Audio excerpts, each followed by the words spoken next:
Let's What stay up, cooking, baby. YouTube family? Today, I'm bringing you guys, man, this is my Asian brother from another mother, man. So I'm gonna have David break down to you exactly the steps of how he took to become a multi-millionaire at the age of 28. So for those of you who don't know what this guy is, you guys are about to get in and know exactly and get into the real game. David, what up, dude? What up, my brother? How you doing? Good, man. So, David, dude, let's jump right into it, man. We're just gonna do it raw, uncut, unedited, man. Like the story of how you started out. Let's just say that you're starting at 18. Okay. Just got out of high school, man. Done. Let's start there. All right. So 18 years old, I graduate from Rutherford High School, 6th from the bottom of my class. Was probably one of the worst students. There's like 220 students. I graduated 6th from the bottom of my class. Luckily, I did well on the SATs. Played football, captain my football team, captain my wrestling team. Ended up getting into Rutgers, Newark. Not smart enough for New Brunswick, but Newark was good enough. So got into Rutgers. Big party animal, man. I'm gonna be honest with you. I was just having a lot of fun. Did horrible my freshman year, and I ended up on the dean's list. Unfortunately, the dean has the two lists: one for the 3.5 GPA good students, and then the academic probation list, right? And I was on the academic probation list. And so I'm going into my sophomore year, and I'm like, you know what? I'm just gonna get C's. Let me just skate through college. And I'm at this party, and I'm gonna be honest with you. My friend had a pack of cigarettes right here in his little pocket. He was a Vietnamese guy, right? 115-pound soaking wet, Kevin. And this big Indian dude comes up to him, and he's like, "Yo, let me get a cigarette." And Kevin's like, "Bro, I only got like 3 cigarettes left, man. Leave me alone." Like, and then the big Indian guy takes the pack from him. Goes, get out of my face. So Kevin, knowing me, I love fighting. I used to love fighting. He comes up to me. He goes, "Yo, this guy just took my cigarettes." So I go up to him, Khang. I go, "Yo, give my boy his cigarettes back." And then what he does, he says, "Get out of my face." He slaps my head like that. He said, "Get out of my face." So this turns into this huge brawl. Undisputed champion. I whoop his ass, right? Didn't know that he was a frat brother at that house. So all his frat brothers tried to jump me. Man, you clowns didn't even lay a hand on me. I was putting it down. I swear, I promise, Khang. I don't lie. Wait, dude. So, David, so you know karate or Tai Chi or what? So I got my black belt in Taekwondo. I used to wrestle. Really? So I was throwing hands, and anyway, I asked my boy to hold my glasses while I was fighting, and he gave me, at the end, I said, "Yo, Fizzy, give me my glasses," and he gave me the remnants of my broken glasses. And I grew up poor, so glasses are expensive, and I was so mad. But when he gave me those glasses, I found the guy that started the fight in the front of the house, and I go back up to him, I punch him in the face, and I go to pick him up and throw him again. And someone's pulling me from behind, right? And someone's pulling me from behind. I go, "Get up my back." I turn around, I punch that guy in the face, right? And then I see two cops running up the block. One fat white guy and one tall black guy, skinny guy. They're running up the block. I'm like, I'm out of here. So I'm sprinting. Bah, bah, bah, bah, bah, bah. And I get down the block, and I look to my right, and I see these 2 bright lights. It's a car. It goes, it runs my foot over, right? So now I'm limping. I'm like, I try to run away, but it's too painful. So I folded. I said, "All right, you got me. So the cops arrest me. I'm like, all right, whatever. I got a simple assault charge, disturbing the peace. All right, no big deal. And I'm in the car, and I'm talking smack to the fat white cop. I go, how did you even pass the physical? This ain't how'd you even get to this point? And we're laughing. We're actually joking around in the car. I had a few too many drinks. And all of a sudden, the mic goes off, their radio, right? And then they start laughing at me. I'm like, "What are y'all laughing about?" It goes, I wouldn't be talking so much shit if I were you, David. You're a felon in all 50 states. I'm like, what? Felon, I got to a simple fight, man. What's the problem here? He goes, you punched a cop. He fell back, hit his head on a pole. He's in the emergency room right now. So the guy who was pulling me from behind, I went pop, I punched him. He was a police officer, didn't in ordinary clothes, but he had the badge on, so I didn't know he was a cop. So anyway, they locked me up. I spent 4 nights in Essex County Jail, and my dad bails me out. And we don't have any money, man. We don't have money to be bailing. The $10,000 bail, not cheap. You know what I'm saying? Ooh, So okay. my dad bails me out, and he goes, David, I'm going to bail you out, but you're going to read the Bible with me every single night. So 9 o'clock, I'm 19 years old. I'm reading the Bible. I'm like, man, this is not fun, right? But when you come from, when you have nothing and you're failing school and you're potentially a felon, right? And that hasn't been convicted yet, but potentially felon, you're a broken man, and you cling on to anything you can, right? And at that point in time, it was God. God came into my life and he gave me strength. And you know, my name is David, my namesake David, right? From the Bible's reading his story. And it was a story of God just taking a man that from the smallest tribe, the youngest son, and he turning him into a king because of his heart. And so I asked God to change my heart and give me wisdom. And that's exactly what happened. My God said, you got to start working 90 hours a week, right? He goes, you got to outwork your mother, because my mother had been working like that her whole life. So I said, all right, until I retire my mom, I'm outworking my mother, right? So that was set in stone. First piece of wisdom.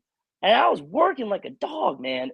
I was going to class, I was studying, I was trying to be a leader of club, get internships, and I hated it. It was the worst. It was the worst thing ever. And so I started Googling how to retire early, and I kept coming across Bigger Pockets podcast, right? And I kept hearing about these 28-year-olds, these 30-year-olds, these 35-year-olds retiring, being firefighters, cops, teachers, with these regular people retiring with real estate. And I said, man, that's what I want to do. And so fast forward, I graduate from college. I felt like the juggernaut. God had his hands on me. I graduated with a 3.9 major GPA. I graduated cum laude. I kicked ass in school. I ended up graduating and getting a 6-figure job in private equity real estate. I mean, I was making like 125 grand a year right out of college. And then I had saved up. I was pinching my pennies, right? I was on Cricket Wireless. You know, I wasn't eating out. I was saving up all my coin, and I saved about 60 grand, and I started my wholesale business. And what had happened was I was always going to these networking events since I was 19. So I learned how to door knock, right? And this is probably the worst way to get into the business, but that's how I learned how to get deals, right? And so I will get the auction list, and I will go out and door knock every single person about to lose their house in auction. And then I ended up getting a couple of deals, and I felt confident enough to move forward and pursue my dreams as a real estate investor. Learn the game. Yep, go ahead. Yeah, so David, dude, door knocking for closure home, man. Auction, bro, that is definitely not easy. So my question to you is that how do you approach them? Okay. Very easy, right? Yeah. You don't want to wear a suit and tie. You want to wear like a t-shirt. I would wear a Corona t-shirt, some flip-flops, right? Regular person, go door knocking. You want to have like a good body language. So open hands, smile on your face. How you doing? Look, I'm going to be honest. You probably get a million people probably came by today, but the fact is I know what's going on with your house, and I want to help you keep it. If you're trying to stay here, I want to help you keep it. If you're trying to stay longer, I want to help. I can help you with that. A lot of people come by and they just try to lowball you and try to steal your home from you. My objective here is to figure out how to help you accomplish your goals, right? And make a friend, hopefully, and provide you the information you need in order to be successful. And so I had educated myself on the whole short sale loan modification process, so I knew how to talk in an intelligent way. And everyone I talked to was like, wow, this guy's not a greedy bastard. He's not just trying to take money out of my pocket. This guy's trying to help me. And so by establishing that up front and establishing that I was an expert in my field, In reality, I didn't know what the hell I was talking about. I just read up enough and talked to enough people. They trusted me to help them prevent foreclosure. And that's how I got in the business. So when was this? This was, 2018. Okay. All right. So keep going. It's 2018. I'm cold calling. I didn't have any fancy systems. I had a spreadsheet of phone numbers and my cell phone, and I would bop, bop, bop, bop, bop, bop, bop, bop, bop, call. I did that about 200 calls a day like an animal, right? And then 5 o'clock hit, I'm going door knocking until about 7 o'clock, right? And then at night, I would take all my data, and then I would just get ready for the next day, and I would do that every day, 6 days a week. And bro, it was a grind. It was miserable. I'm going to be honest with you. It was hard, but because I got my reps in cold calling, door knocking, I got my sales game down. And that is the most powerful thing you can learn, is getting that sales game down. Khang, I hear you on Instagram. I go, damn, this guy's a beast. Dude, stop it, animal, dude. Different well, dude, bro, all I got to say is compared to David, I'm just a rookie. Yeah, get out of here, bro. Get out of here. Yeah. Gotcha, dude. So 200 calls per day. Mm-hmm. For how long? 6 days a week? I did that for a whole entire year. And bro, I was cheap, and I was go to Staples and buy these thick papers, and I would cut them up and make postcards and send them out, man. I would be stamping them all, sending them out. And I was just trying everything that everyone says to do. And that was a big mistake of mine. I should have stuck to the cold calling, hiring a VA to cold call for me. Texting, right, is a great platform. Direct mail is very expensive, so I don't recommend doing that up front. But man, if I had dialed in on the cold calling up front and outsourcing that to VAs and training them the right way, my life would have been a lot better. Gotcha. So David, when you were rolling into that, so you got 600K saved up. 60. I'm sorry. So you got 60K saved up. You went into it. You're doing 200 calls per day. How long did it took you to land your first deal? So I landed my deal pretty quickly. It's easy to get short sales if you know what you're talking about, but it's hard to make money off them because they take so long to close. Yep. And like you have to be like Babe Ruth to bat 300 to get the bank to give you a discounted price enough to even wholesale them. So man, I thought it was like a easy business. I'm gonna make money right away, but bro, I got down to $3,000 by the end of the year. $3,000 in my bank account. I'm like, fuck, I don't know how I'm gonna pay my bills. And finally, at the end of the year, I made a 60 grand rip, and I got my money back. Damn. So you start with 60K and basically doing like the cheapest way as possible and live as frugal as possible. And and within a year, you burn, dude, 57K. I wish I never did short sales, bro. I wish I just cold called, vacant houses, high equity. I would not recommend doing the short sale route for anybody. Don't do what I did. Do what Khang is saying to do, because I know what he's recommending. Get the high equity vacant list, those motivated people, and cold call them, because those close in like 2-3 months, right? Very quick, 1 month turnarounds. You don't want to wait 6 to 9 months to maybe get paid. You want to lock up deals that close faster. Bro, dude, David, this right here, bro, is gold. It's so good because now everyone that's watching this is able to learn from all the things that you have done, that you're like, hey, I did that and it doesn't work as good. You guys should do this. So this is gold, because you're basically just helping cut a lot of people going through all that pain and all the headaches and waiting so long to get paid, man. So I appreciate that, bro. David, like we know now what you would do if you go back, man. So what I like to talk to you about now is like, how's your team looking like now, and what does your day-to-day look like? Are you still pounding out 90 hours a week, dude? Bro, I'm gonna be honest with you. So my business, this is where I went wrong again. All right. I started 3 businesses. I went wholesale. I started a brokerage. I started a hard money lending company. I started buying properties, right? And so it was 4 different companies, and you can't do 4 things great. You can't build a great team. You can't hire a COO. So that's where I really messed up big time. Is So where I am now, right, 5.5, 6 years later, is I have these 4 companies. They're all profitable, right? But my wholesale business, I'm still in that trench, right? Okay. So I have 3 inside sales agents. I have 3 closers, acquisition managers. Okay. I have about 12 VAs in the Philippines cold calling. I have 1 Nice. texting full time, right, on launch Nice. control. Then on the sales side, I have 2 disposition people, right? I don't recommend that they sell more than 8 to 10 deals a month. Right now, we're selling about 18 deals a month. So Damn. you don't want to give too much to your disposition Yep. people. I have 2 transaction coordinators. I have a head of transactions that make sure everything is kosher, clean, does the approvals. I have a field manager that does all the running around for city approvals, inspections, Right. appraisals. And then what else what else?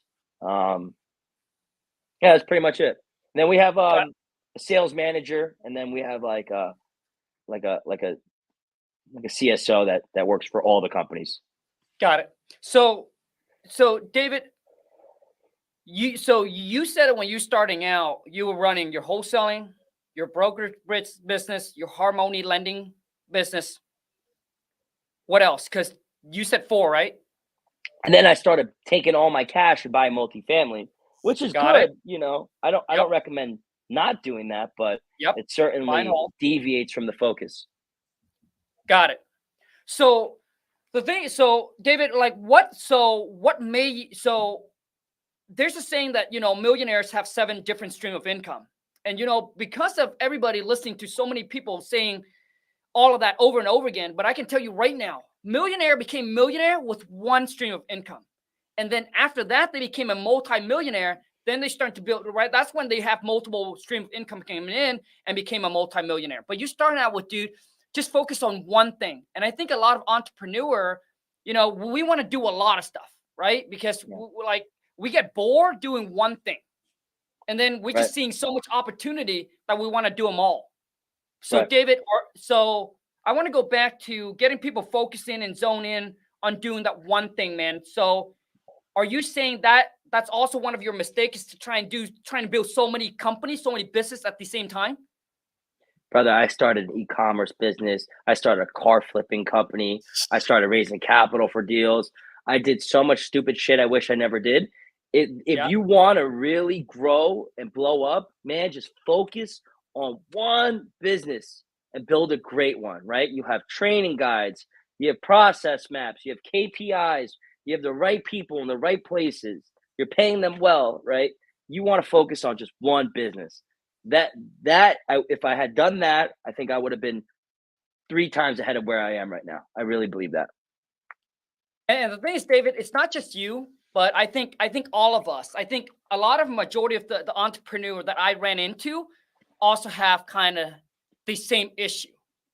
That instead of one, like when you're succeeding, when you're starting to get success on one certain thing, just go all in on that. Instead of trying to diversify and trying to build more and more different, bring in more different business. And basically you're taking your focus off of that one thing that you could blow up on and then putting it elsewhere. Yes. So now what I want to ask you, David, is that for those that are like, because you are kind of break down if someone would just start all over again, what they would do. But now is for those that are doing, let's just say they're only doing a few deals a year, man. Let's just say, they're doing 2 or 3 or 5 deals or so a year, but they want to be more consistent. What did you do, man, to go from like, a couple deals a year to like actually doing, let's just say 1 or 2, start you getting 1 or 2 deals per month consistently? Yeah, it's all marketing. So there's 2 things. When we started to blow up, 2 things happened. We decided that it was not my best use to be managing transactions, right, and selling deals, right. It was getting deals, right. So we hired a transaction coordinator. My business partner ran dispositions, and I focused on acquisitions. And we just spent a ton of money towards the marketing that worked, which is cold calling, the call center operation, the texting operation.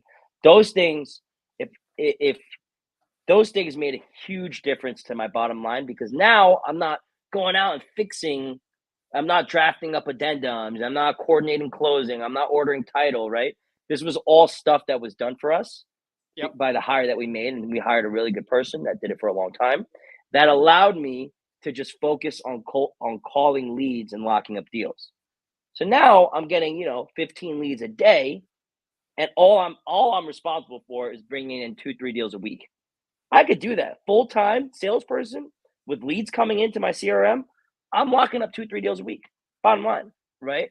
And so once I was able to just focus on one thing within the business, my business partner was able to focus on one thing in the business, and we hired somebody to handle the stuff that we didn't want to do.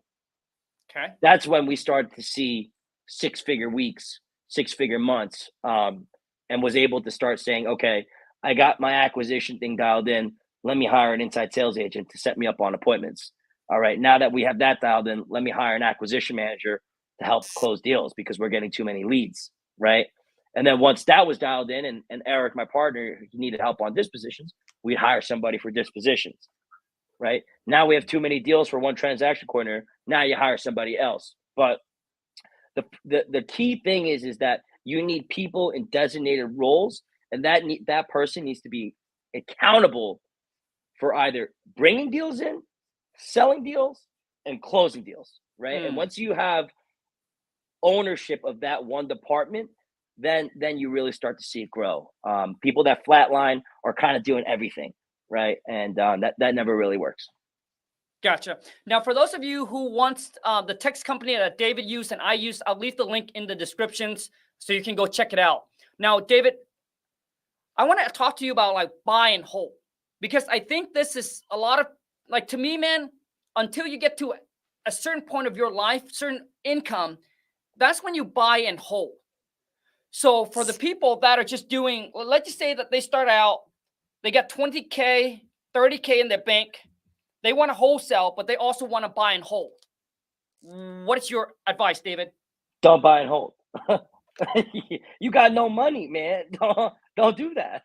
If you want to wholesale and you want to buy, just focus on wholesale, because that 30K will turn into 150K in 1 year if you take the right steps. If you invest in cold calling, if you invest in launch control and the texting, right? If you invest in the things I wish I would have done up front, right? Then I could have, I could have made so much money my first year if I just knew what I should have done, right? But I would not recommend buying and holding until you're making, I think you should be clearing at least like 500K profit a year. Agree. Yeah, once you hit 500K profit a year and you have all this cash and you're like, damn, I'm paying a lot in taxes. Yeah. Then you go buy a multifamily, and then you do the bonus depreciation so you don't have to pay income tax, right? That's a strategy, right? Like, but don't go buy with 30 grand. You're not gonna do any damage with that, man. You're not. Yeah, like a lot of you just don't understand. Like, if you need today's money, you wholesale. All right. And if you rather get future money, you're like, Khang, dude, I'm good. If you rather get future money, then you buy and hold. I mean, it's as simple as that. But I can promise you 9 out of 10 of you that are watching right now, maybe even 10 out of 10 of you that are watching right now, you're not in a position to buy and hold. Like, I don't understand why. Dude, David, I'm getting DMs. Okay, Khang, I got 20K, got 30K, man. I want to go buy my first rental. And then I ask them, so what are you currently doing right now? Yeah, man, I'm stuck at the J-O, the B. I'm making like 5K a month. Dude, like, come on, man. Shit, bro. Dude, focus on building up. Go ahead, dude.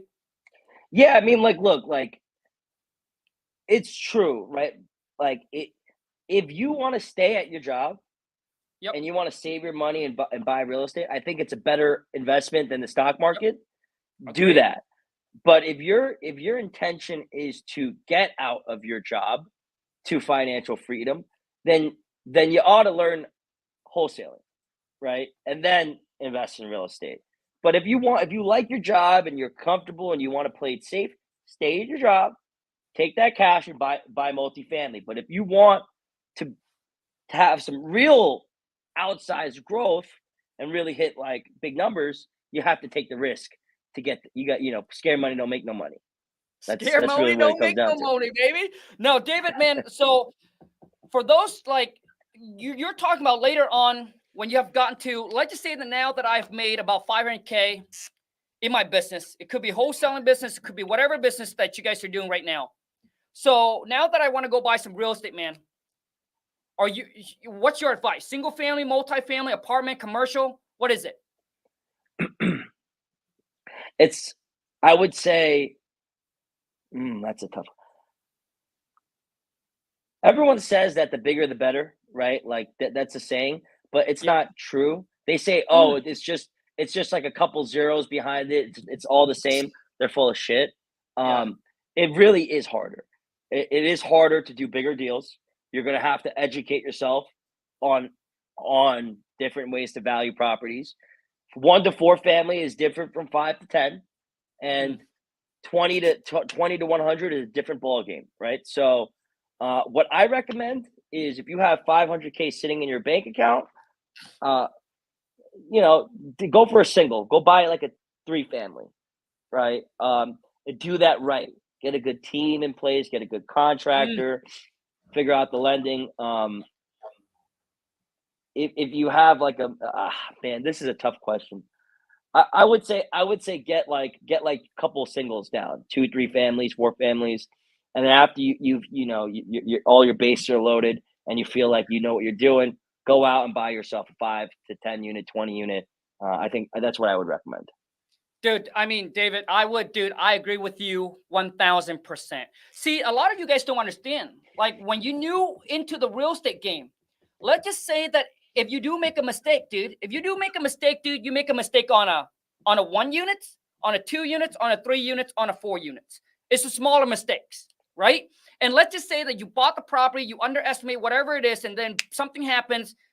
You now have to spit out 50K to do or whatever it is, new renovations, the roof. That's fine. You can handle that. But imagine if you are new into the game, you never owned a rental before, and you're like, hey, people said go big or go home. Son of a bitch. Dude, go big or go home. I promise you, bro, you will go home. Dude, you will go home. Because think about it. Let's just say, because you guys got to understand, a roof on a single family is $7,000, but a roof on a 10 units, bro, dude, that could have been $50K, $100K. Like it could wipe you out like that.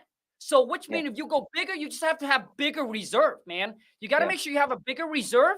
And my whole thing is, dude, like if you're going to trip and fall, at least you're falling on the steps, the stairs. You're not going from like freaking like from zero, just dropping straight down, man. Yeah. A lot of you won't be able to handle that because you don't have the experience, the knowledge, and probably the backing, which is the reserve to handle big units. Start small. If you are gonna look, there's caveat to this all, right? Like if I started this business wholesaling, right, then buying 2, 3, 4, and then I bought like 20 different 4 units and 3 units, right? And then I said, this is too. Now I know what I'm doing. Let me go buy a 6 unit. I crushed it on my 6 unit. Then I bought a 10 family. I crushed it on my 10 family. Now I bought a 30 unit portfolio. I crushed it on my 30 unit portfolio. Now I'm at my 79 unit deal, right? And so I took the tortoise route. I've seen people jump right into big deals and they're way wealthier than me, right? And so I'm not saying, hey, that's a bad route, but if you're going to go down that route, you need to educate yourself in that route, and that game is slower up front. Yeah, but so here is my question though, David. The person that jumps into like the bigger deal than you, like what's their background? How much money do they got? What kind of investor is behind them? Maybe you know what I'm saying? So people look at it and think, oh, well, this guy didn't start out with a single family. He went all in. Well, dude, have you looked at the history? Yeah. Like, dude, who stand behind them? Who is behind them, dude? Yes. You know what I'm saying? And majority of us are going solo at this, right? And we're just taking one step. So a lot of times, dude, you can just not, you can't just look on the outside, but who's behind? Like, behind the door, right? You better be good at raising some money or have a rich uncle. you know? Yeah. So the thing is, my question for you, David, like, you just like, do you know someone that actually started out with big deals? I do, but you know, this Okay. guy was so polished. He went into the business that, you know, his partner was a lawyer. He See came that? in with pedigree, right? Yeah. Dude, I couldn't ask my uncle or aunts or anyone for money when I got started in business. Right. They've known me as a degenerate my whole life, you know? Right. So I had to prove with my own money over Yep. 4 years, right? Yep. Doing deals successfully. And now when I call my cousin, I say, yo, cuz, Yep. I got a deal. He writes me a check. He writes me $100,000 check. He doesn't even bat an eye.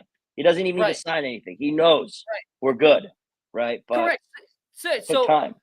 yeah, man. So this is what I want to point out, because a lot of times people just like tell the story, but they don't tell you exactly what it is. So unless you hear from David saying, hey, the guy he got some backing behind him. That's why he's able to go out there and take bigger risk. He's able to take bigger hit. If he gets hit, he calls his freaking lawyer friend or his uncle up and say, hey, I need a mill. Boom, done, solved, problem solved, boom. Right. But what are you going to do? So, see, that's why it's very, very important, man, that you understand the whole entire story. See, that's why, like, for David, like, when I heard Uncle G, you know, don't do the single family, don't do the multi. The least you want to start out is a 16 or something. He said 12 or 16 units. I said, come on, man, shit. For the regular people, right? Majority of you, dude, I don't know, man. You could be save up 10 years just to get into that game, right? Or you have to go raise private or harmony, whatever it is that you got to do. Now, David, I also want to ask you about this, man, because I know you got a lot of stuff going on. You do syndication? Yeah. Okay. So, dude, I'm telling you guys, my man, even though he's 28, but this cat right here is jam-packed with experience and freaking knowledge. So I want to talk about this, dude, syndication. Tell me the pro and the con about doing syndication deal, dude. Man, there's a lot of cons. Let me start with that. Okay. Look, if there's a difference between syndicating for small deals, and big deals. Okay. For let's just go into big deals because that's where it gets really difficult, right? Sure. So if you're going to do a syndication, you better know how to build a pro forma, right? You need to know how to model out future discounted cash flows. You need to know how debt works. You need to know how the waterfall sharing profits and preferred returns to your you have to know finance. If you don't know finance, you can't go out and try to raise money, or you partner with somebody that knows how to do finance. So that's step one. So that in itself is very, very, takes years of underwriting to learn how to do it right, or you have to pay somebody or you have to partner with somebody. Then you have to be good at putting presentations together. So you're either good at, I'm horrible at it. Josh over here, he's great at presentations. So I say, hey, here's the framework of what I want. And then Josh makes it look beautiful, right? If I didn't have Josh, I'd be screwed, right? So I putting that together. Now you have to make sure it's legal. So you have to spend about $15, $20, $25, $30,000 in legal fees to put together private placement memorandums and structure this as a 506B or a 506C, whatever structure you want in order to even go out and raise money. So now you've invested a lot of time underwriting the deal, a lot of time putting the pitch checks together, a lot of time putting the legal security documents together, and now you have to go through your phone book. Start banging the phone. Uncle Troy, Uncle Tim, Uncle Khang, King Kong. I want you to write it. I asked King Kong. Got shit for you, bro. Kong's like, Brad, no, go fuck yourself. Dude, bro, you hit my phone up, Lon's going to pick it up, and Lon's going to say, dude, we ain't got no money for you, baby. Lon's like, dude, we ain't loan my money out to nobody. Yeah, no, like literally. So you got to go out and make 200, 300, 400 calls, depending on how much money you're trying to raise. We had to raise $9 million in the last 3 months. Brother, you know what my life looked like? Miserable, right? Then you got to get the InvestNext portals. You got to get everyone signing documents. Bro, it's a whole new business. So if Yep. you're going to try to go out and be a syndicator, just Yep. do me a favor and just be a syndicator. Don't be a wholesaler. Don't go out and buy your own properties. Just learn how to do that one thing great.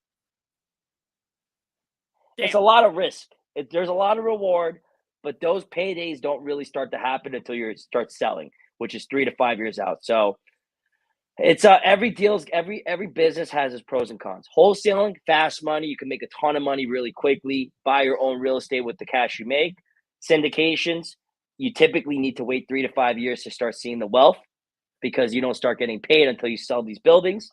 And it takes a lot more time to get educated up front and assemble the right teams, right? Who's going to be property managing, who's going to be underwriting, who's going to put up the money, who's going to raise the money. So that's a long road to success. So David, I want to ask you this, man, because I see people go on and say, hey, I got 6,000 units, 8,000 units, whatever it is, right? But they go out there, they're raising.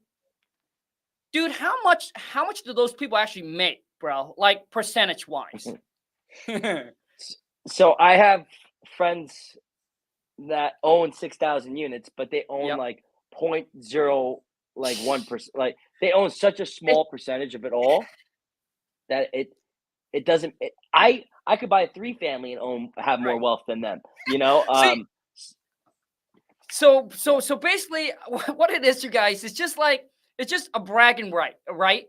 They got to go out there and brag. Oh, I own 6,000 units, but all of those, every single their investor get a chunk, right? Get a piece. So their job is what, David? Just to go out there, raise money, and put it together. Yeah. So like, typically, what happens with a syndication is that after you give your investor a certain return, you split profits. Right? So the better the deal does, the more money you make. Correct. But the issue with syndications is that there's so many people on the general partnership team that they have their investors as a limited partner. And then on the general partnership side, there's like 15 guys, right? That all share like 20% of the deal. So everyone gets 1% of 30% of the deal. Like you end up making like $100,000 over the course of 5 years. It's like, why did you even do this? Yeah. And throughout those 5 years, you're grinding your butt off. Yeah. It depends on what your responsibilities are in the general partnership team. But I see a lot of people raising money for deals. They get such a small percentage. They're not going to see that money for another 5 years. Right. And then they go out and raise for another deal. Look, if you want to learn about syndications, you got to go join a mastermind. You got to go pay for a course because there's a lot of educators out there that'll teach you. But that route, if you do not come from money and have wealthy family and friends, and it's a tough route to go down. It's a lonely journey. It's very difficult, and there's a lot to learn before you start making money. Yeah. So like, I want every single one of you guys, to listen to this, to understand that regardless of whatever it is that you see on social media, just focus on building the business around the lifestyle, right? That you actually want to live. For Lon and I, man, we keep our very, very simple. Lon and I, we only have 16 units, but we own 100% of it. I don't go out there. I don't raise nobody private money. I don't want to be responsible for nobody's money, man. Right? My only money that I deal with is through the banking. That's it. Right? So Lon and I keep it very simple. So for us, we just want a simple business, dude, just with a simple life. A life where if David called me, right, and say, hey, Khang, let's go to Bora Bora for a month. I'll be like, David, let's go, baby. Let's go. I just, David, with my following, bro, I get so many people hit me up and say, hey, Khang, you know what you should do, dude, that you're going to make a lot of money and do nothing? Is that what you can do is, dude, you can raise money from your followers and then put it into, and then have someone else, right, put that into a fund, which is, go buy real estate and all that. I say, dude, I would not be able to sleep with that, man. And dude, I know I can make a lot of money just by doing nothing, right? Just dude, but I could not sleep with that, bro. And I have so many people, so many investors, David, that pitch me on it, in CG, out of CG, in other, dude, I would not do it. Like, I couldn't sleep at night knowing that I put it out there that somebody's money is up at my potential risk. Dude, and I don't know, David, I don't know if there's some news that just popped that one of the investors, I guess he was pretty well known on social media, and that's what he does. He used his image, right, his brand to go out there, race, and then, dude, I guess he went and took all their money and run. Yeah. See, it happens, man. Yeah. Like, it does. For me, it's like, dude, and for me, it's like what I agree with what Gary Vee said. It's not how much money you make, it's how you make your money. It's way more important. I just want to sleep good at night and have a peace of mind. I don't want to worry about other people's money. I have enough worry to worry about. And my whole thing is, dude, never trade your reputation for anything, period. If you owe somebody's money, dude, pay them back. Even if you have to go and live in a shed, you pay them back. Yeah. Dude, bro, like I don't understand why. Like, I have a family member, I'm not going to say who it is. Dude, when they come to borrow your money, man, I know that we're talking about a whole different topic here, but when they come to borrow your money, man, they sweet talk you. Whatever you want, David, you want candy, I'll get you, right? They sweet talk you. And when it's time for them to pay you back, bro, dude, it's like, bro, you have to chase them down, and they will whine, they'll complain like a little bitch, and they will call you name and saying how this and that, dude. Like, those people, bro, you will never last in business. Yeah. In life. Yeah. I lend to family, and I never expect to get it back. I don't even ask. Honestly. It's like, all right, I'm going to give you this money, but don't ever ask me for money ever again. That's the rule. I lend it once, you're done. Don't ever come back, right? But like, I lost money on one deal. I raised money on a deal, and it's the good people that stick around, right? I lost about 100. So the deal lost about $120,000, right? Yep. Not that much, but I made sure that I paid my investors 15% on their investment, both of them, and I gave all their money back. I just took the $120,000 loss, right? And it doesn't. But when I raise money, I know that if shit hits the fan, their money is good in my investment as it is in the bank. In fact, maybe better in mine, because you're going to get interest on it. I'll pay you one way or another. Even if that means I go broke, that means I can't go on vacation, that means I need to work 100 hours a week, you're going to get your money back, right? And so, especially for my friends and family that invest in my deals, man, your reputation is the most important thing. How can I go to sleep? How can I die like losing people's money? Like, that's a bad legacy to leave behind, right? So I hear you, man. It's a huge responsibility to take people's money, but there's a lot of upside if the deal does well. Oh yeah, absolutely. I mean, like, I think it's just the risk and the reward. But I don't want to be the guy that say, hey, you know what, man? Hey, here's the fund you guys can be a part of, and boom, and then I'll get a commissions because all these funds that I raise in, and then their money goes to somebody else that goes into a deal where I don't control it. I'm like, yeah, no way, Jose, none of that. Yeah. Anyways, David, man, let's wrap this up, dude. We have a lot of people that are new, that are starting out, either want to be an entrepreneur, getting into real estate wholesaling, or into business in general. So if you were to start all over again, David, what would the exact roadmap that you would take to go from zero to like hitting your first million, bro? The exact roadmap of what you would do. All right, I would get PropStream. I think you have a discounted affiliate link, right? Yep. I might have to get one of those too, Khang. I gotta start making that referral money. So hey, link is in the description, dude, bro. So with affiliate, dude, we're doing like, bro, 40K, 50K, dude, like, bro, like no overhead. Well, I love that, dude. I just started doing affiliate on launch control. I make like $1,000 a month, and I'm like, damn, this is better than a rental, Yeah. No, dude. No, David. Okay, dude. Let's talk about this. a lot of you say, man, know what I know today. A lot of you now listen to me. Real estate is only good for one thing. Well, not one thing, but real estate's the reason why people buy real estate is because they already made a boatload of money. Rich people buy real estate for one reason only, my friend, is tax write-off. That's why they go and buy real estate. If you want passive income, dude, if you want passive income, you take your $100K, you put into a piece of real estate, that house pay you $250 to $500 a month. Okay? But guess what, my friend? They're a business. Dude, they're a business that require just as much, dude, minimum, right? Of time that you put in, like, bro, with affiliate, bro, no overhead. I didn't have to put up any money. Bro, 50K.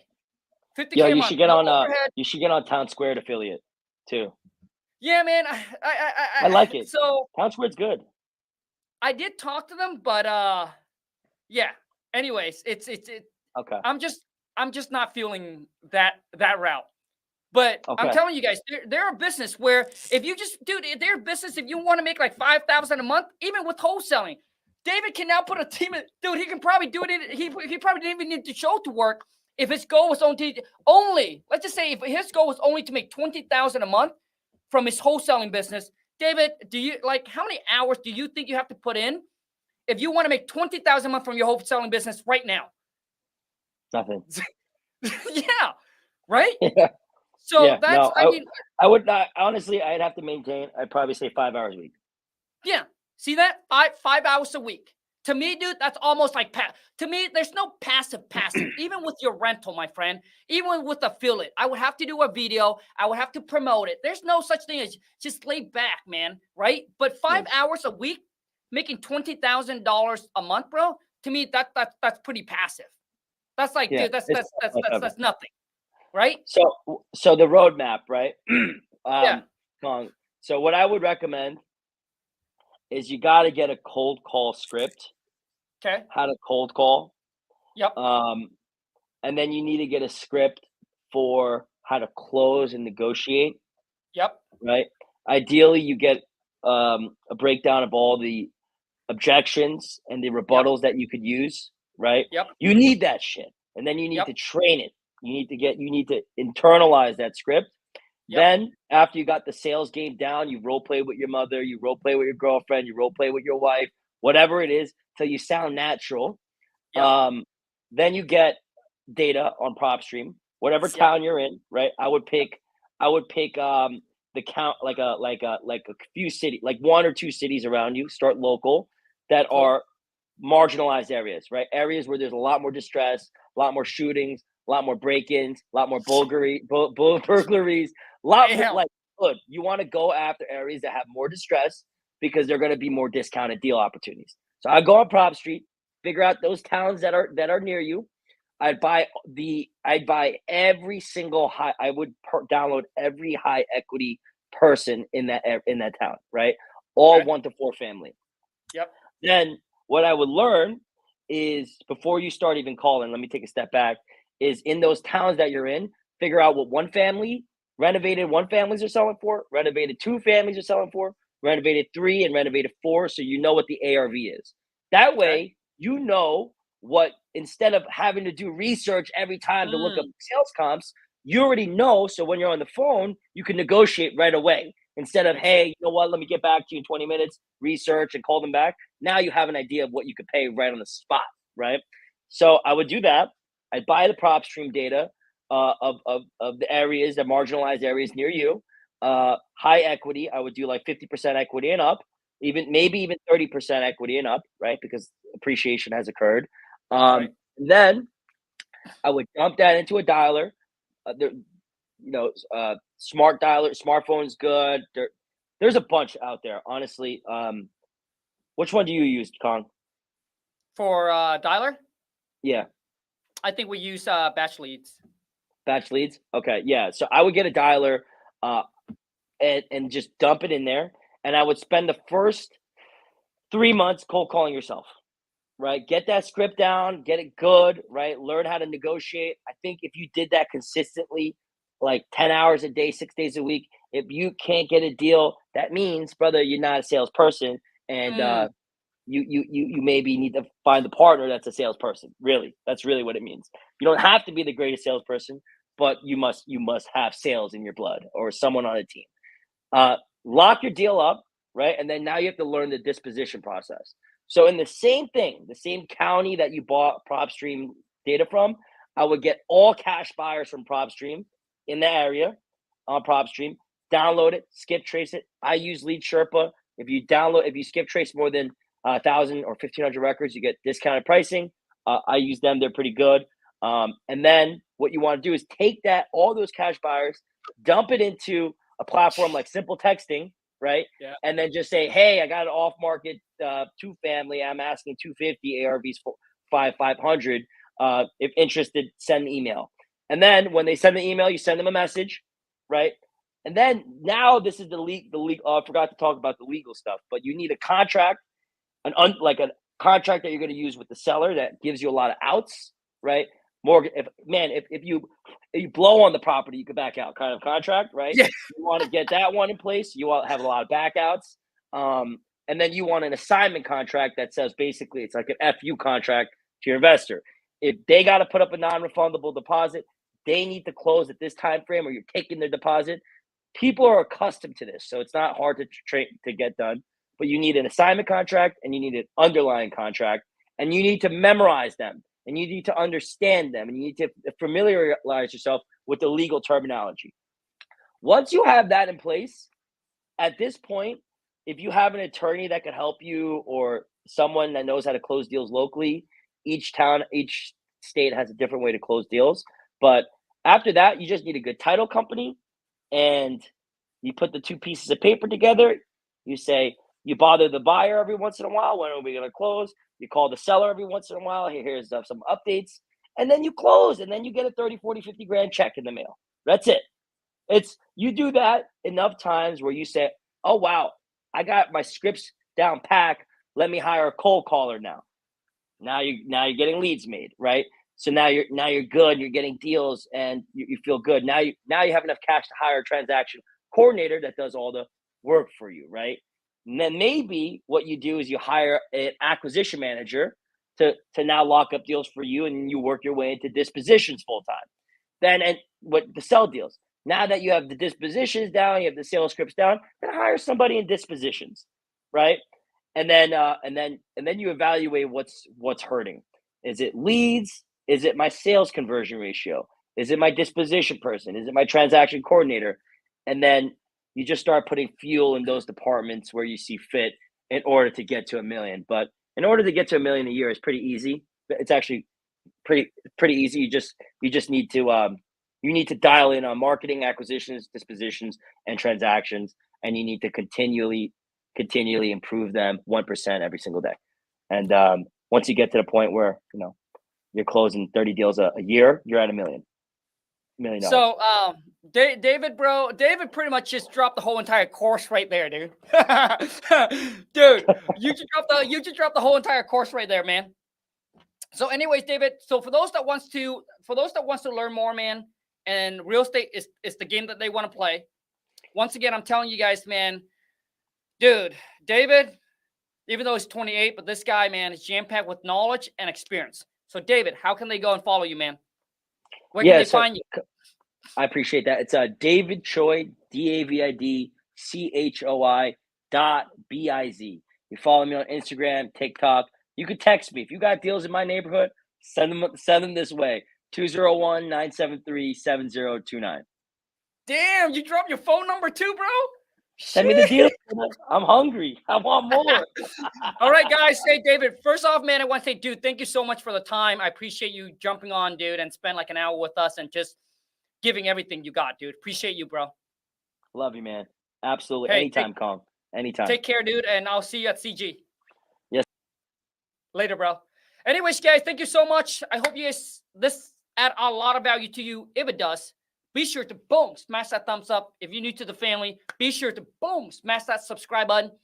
All the link from the text message to prop streams, everything is in the descriptions. That's my affiliate link. If you guys use them, they'll give you guys a good discount, but then they also know that you're coming from me, and they'll take good care of you. Take care, you guys. Until next time, let's go get this money. Ciao.